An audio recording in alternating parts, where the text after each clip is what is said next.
오늘 말씀의 주제는 사랑의 빛 외에는 아무 빛도 지지 말라입니다. 저는 지금까지 한국 사회가 한국 교회에 큰 빚을 지고 있다는 생각과 자부심이 있었습니다. 처음 교회가 우리 땅에 들어왔을 때에는 문맹률이 굉장히 높았습니다. 그러나 성경이 한글로 번역이 되면서 또 그것이 읽혀지면서 구원받는 성도들도 많아졌지만 문맹률을 낮추는데도 굉장히 큰 도움을 주었습니다. 선교사들에 의해 학교나 병원이 세워지고 우리나라 굴지의 학교나 병원들의 모체가 기독교 재단입니다. 3.1운동 당시에 34명의 지도자 중에 16명이 기독교인이었고 유관순이나 김구나 조만식 등의 민족의 지도자들도 많았습니다.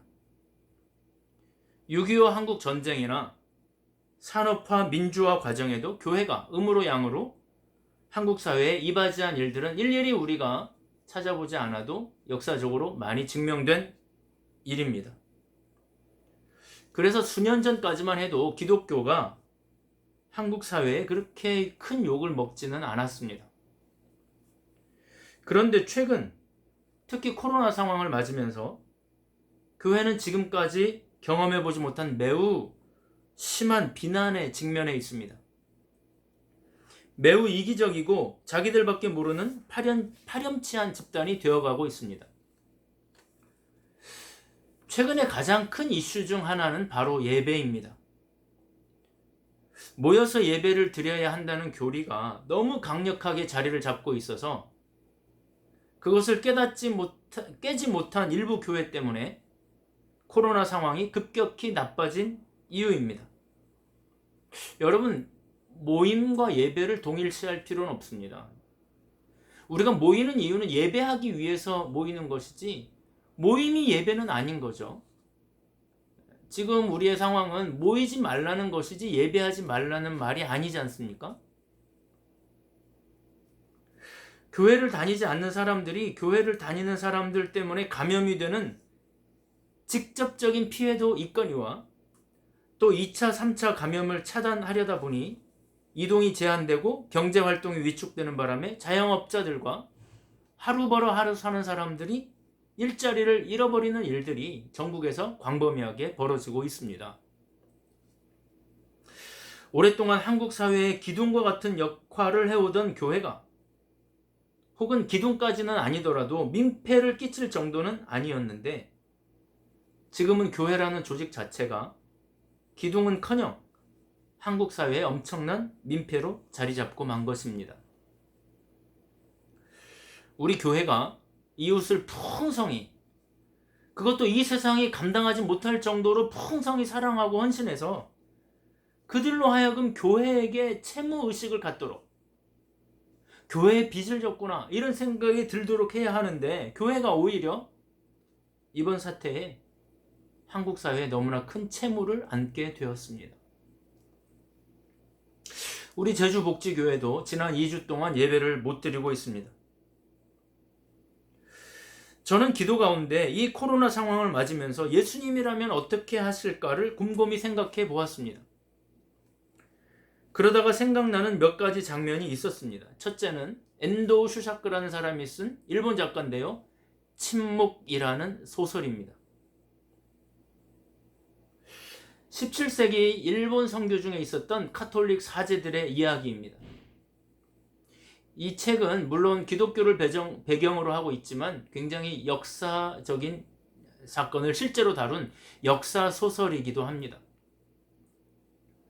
교회를 핍박하는 일본의 당국자들은 주인공인 로드리고라고 하는 신부의 발 아래 예수님의 성화를 놓고 이 성화를 밟지 않으면 당신의 성도들을 계속해서 죽이겠다는 것입니다. 그 책을 읽어보면 아시겠지만 일본 당국자들이 성도들을 죽이는 처형 방식이 굉장히 잔인합니다. 그 성화를 밟지 않으면 성도들은 계속 죽어가는데 하나님 어떻게 하면 좋겠냐고 하나님에게 기도하는데 하나님은 침묵하시고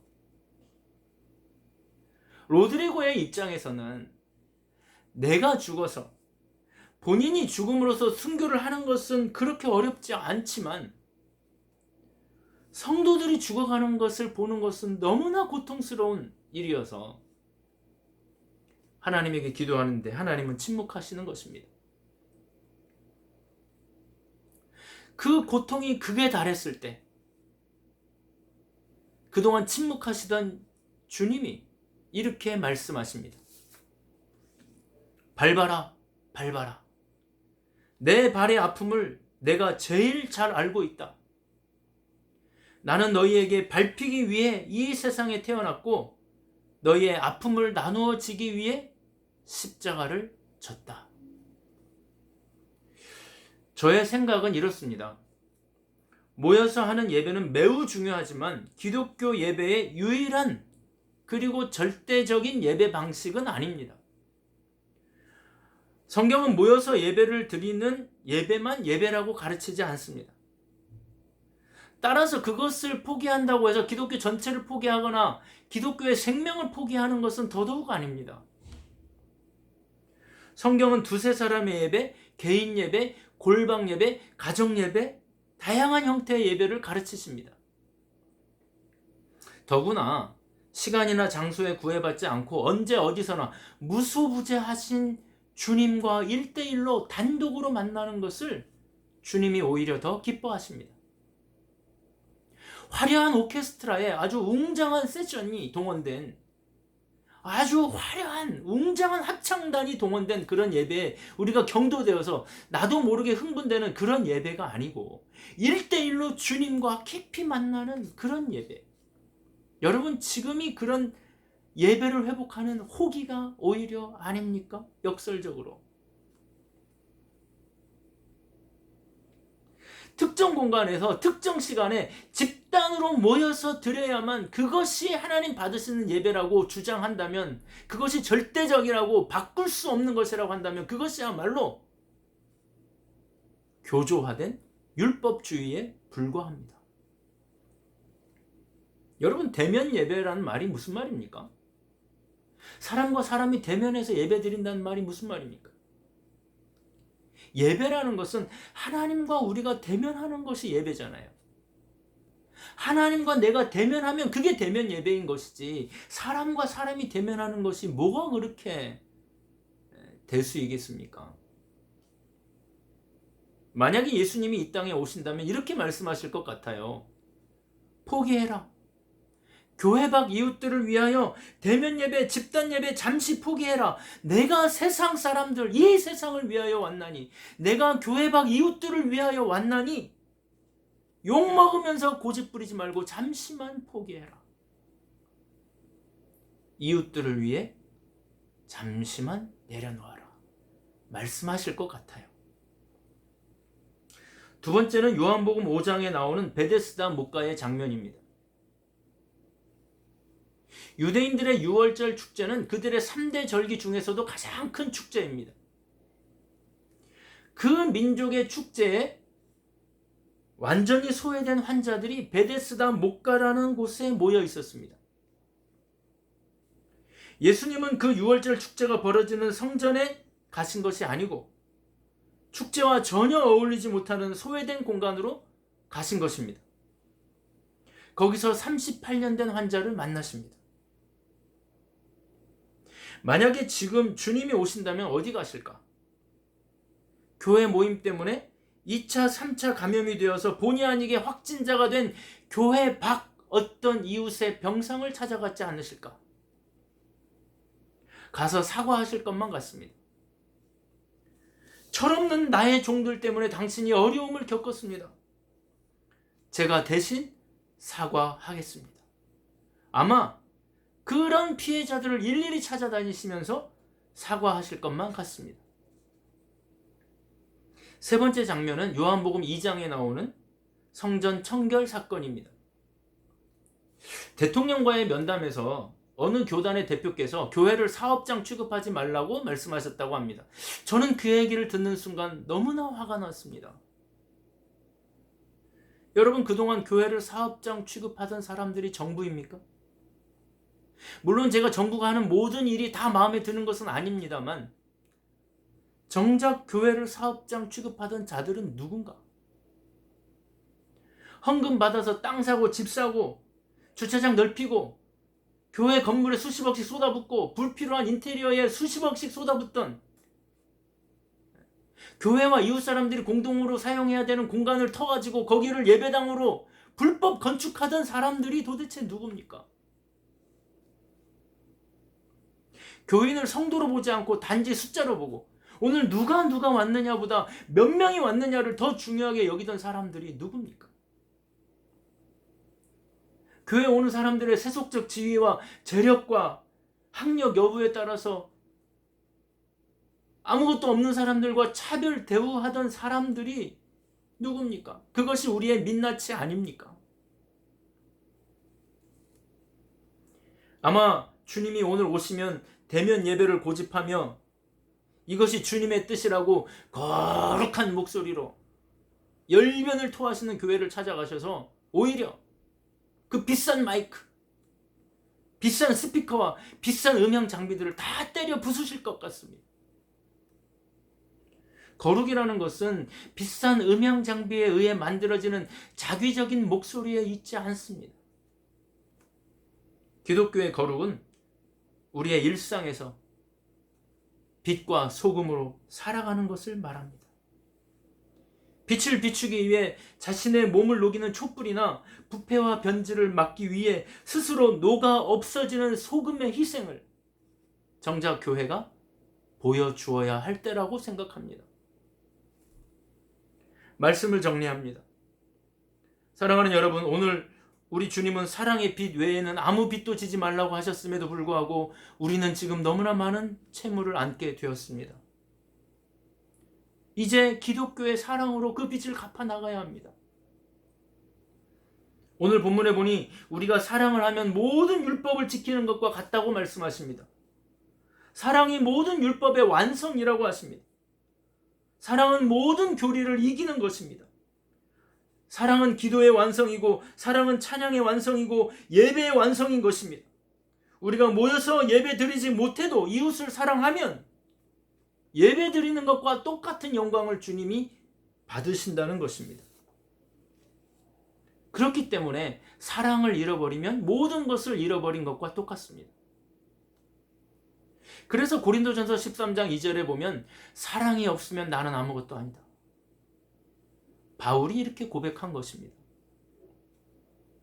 그러면 우리가 보여주어야 하는 사랑, 기독교의 사랑은 구체적으로 어떤 것입니까? 첫째는 사랑이란 공감입니다. 상대방의 마음을 공감하면 사랑할 수 있습니다. 그러면 공감의 비결이 뭘까요? 그건 바로 낮아짐입니다. 예수님이 보여주셨습니다. 인카네이션 하는 것입니다. 예수님은 우리와 공감하시기 위해 우리 수준까지 낮아지셨습니다. 상대방의 수준까지 낮아지는 것, 그걸 공감이라고 하고 그걸 사랑이라고 합니다.